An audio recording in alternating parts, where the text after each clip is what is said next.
Good people, what is going on? Another episode of the All Go Podcast. I'm your host, Desmond. Thank you for tuning in. Appreciate it. Give the video a thumbs up, a like, subscribe. Appreciate it all. Um, got a couple videos dropping today and also tomorrow. But first one I want to talk about is the Dallas Cowboys. As I'm sure you probably know, Micah Parsons is in the headlines for some comments he made post-game. And then he also tried to clean up those comments on his own podcast, which didn't really clean up what he said. His comments, if I could summarize it correctly, his comments were, he was asked a question about Mike McCarthy, his future. You know, what's Micah's opinion on it? Micah said that's above his pay grade, which I actually think was a good response to that portion. And then he got into just talking about the guys who are closer to retirement of, Zach Martin, for example. He mentioned that those are the guys he wanted to hold the trophy up for because those guys have done more than Mike McCarthy has ever done in the league. And then the kind of, I don't want to say firestorm because I think that's probably too aggressive, but the headlines started to come on out. A lot of sports talk shows were talking about it and really kind of getting after him a bit.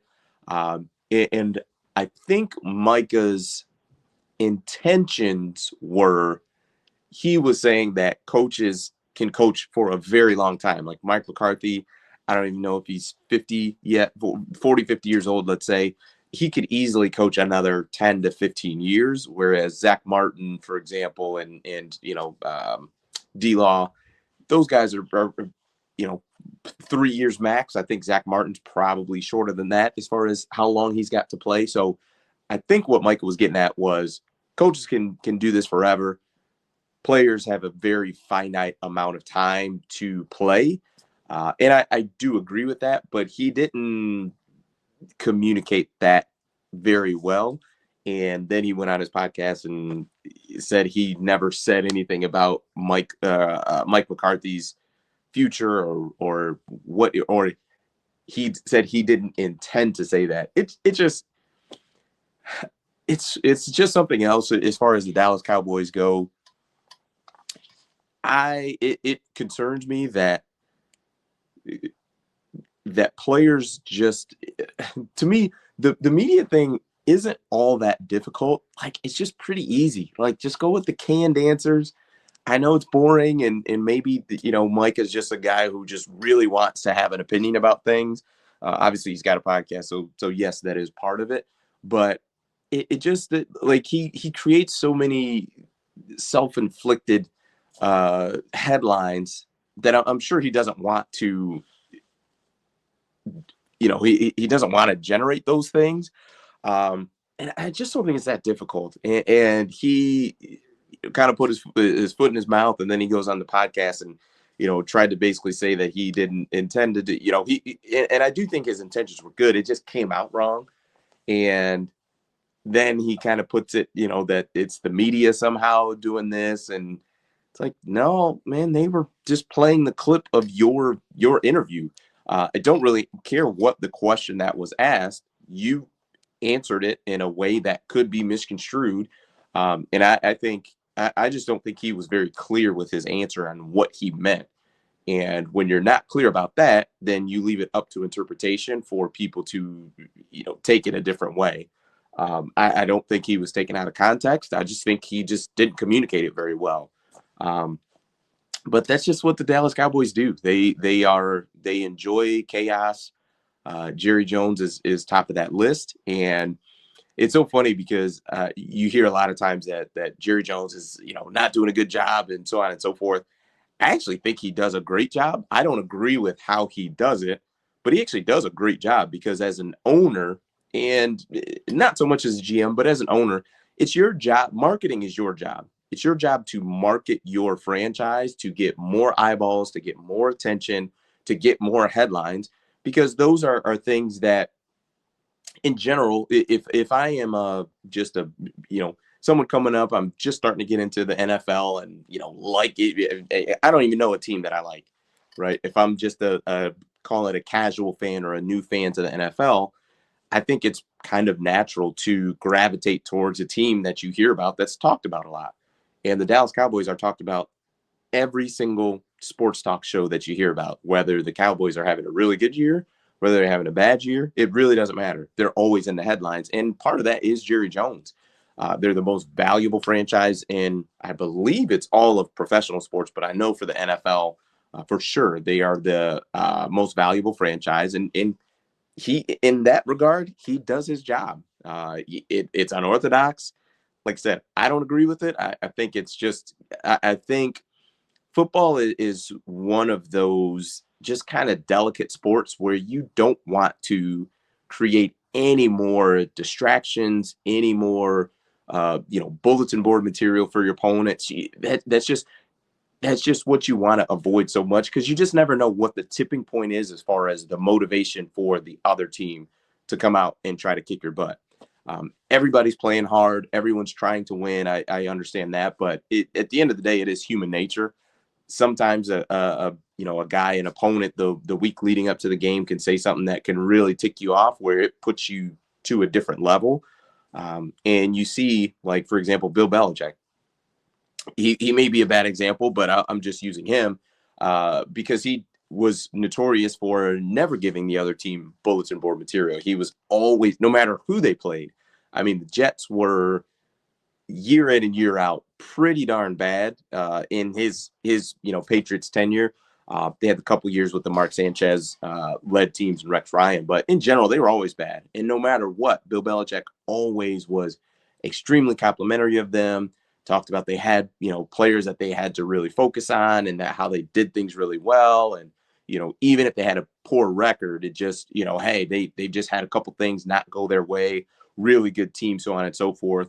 Another coach with another example would be Nick Saban. And obviously he's had a ton of success at the college football ranks, but he was another one who was notorious for, number one, being complimentary of the opponent, no matter who it was, but also even being a little tough on the reporters or the journalists there who were asking him questions about, you're getting ready to play the Citadel, and he, get ticked off at them for a question of like, are you going to try to get a lot of freshmen in? And I can remember that specifically because he just, I don't want to say flew off the handle, but was pretty ticked off, just saying like, well, what makes you think that, we're going to be able to win by 50 and get all these players in? Like, we've got to take care of business. It has, zero to do with, who we're playing. We've got to come out and handle our business in order to get to that point. So those, you just want to try to avoid that. And Jerry Jones, just he's different in how he does it. Once again, I'll reiterate, I don't agree with it because I think it's nuts that he's, having press conferences right after, games, and that he does a weekly radio show where people are calling in. And I think all that is chaos. And I think what it also does is that it limits the candidates who potentially would want to interview for that job. Like I look at a guy like Bill Belichick, who presumably will be looking for a head coaching job at the, in the off season. And I don't think there's any chance that he would want to interview for the Dallas Cowboys job, as much of an attention grab as that job is. And you're going to have a lot of eyeballs on you. But there's just no way that, number one, Jerry would even agree to, stop doing his radio show, stop doing his press conferences. Even if he did agree to that, if you're Bill Belichick, why would you believe him? I would just say, no, you're lying. I'm not. There's no possible way I'm agreeing to that, to, going to believe that you're not going to do those things. So we'll see what happens. I also wanted to do a video, and this isn't in reaction to what, Micah said, but there is a part of me, and I know this is going to come off as nuts, but there's a part of me that thinks that the Dallas Cowboys should have traded Micah Parsons at the deadline. And the reason being is, number one, Dak Prescott is making $60 million a year, highest paid quarterback. Also, CeeDee Lamb just signed a new deal. He is, I believe, the second highest paid receiver, just behind Justin Jefferson. So I think CD's at 34 a year. So you're talking about between those two guys, what's that, $94 million per year for the next 4 to 5 years. And Micah Parsons is probably going to be in that $36-37 million range as well. So in theory, because we don't know, Micah hasn't signed that extension yet, but in theory, you've got only 3 guys that are going to make up about 40% of your cap, and the number may be higher than that. So 94 plus 37, let's say, so that's 137 million dollars, if I'm doing my math right. 9, 10, yeah, 137 million dollars of a 240 million dollar cap, a cap number. So you're talking $100 million that you have to fill out 50 roster spots. And I just don't. And also, too, Trayvon Diggs has already signed an extension. So he's, I want to say, anywhere between $15 to $20 million per year. So there, that's another $20 million in, lumping him in with the other 3 guys. I'm just not sure you can build a roster this way. Not a high level roster.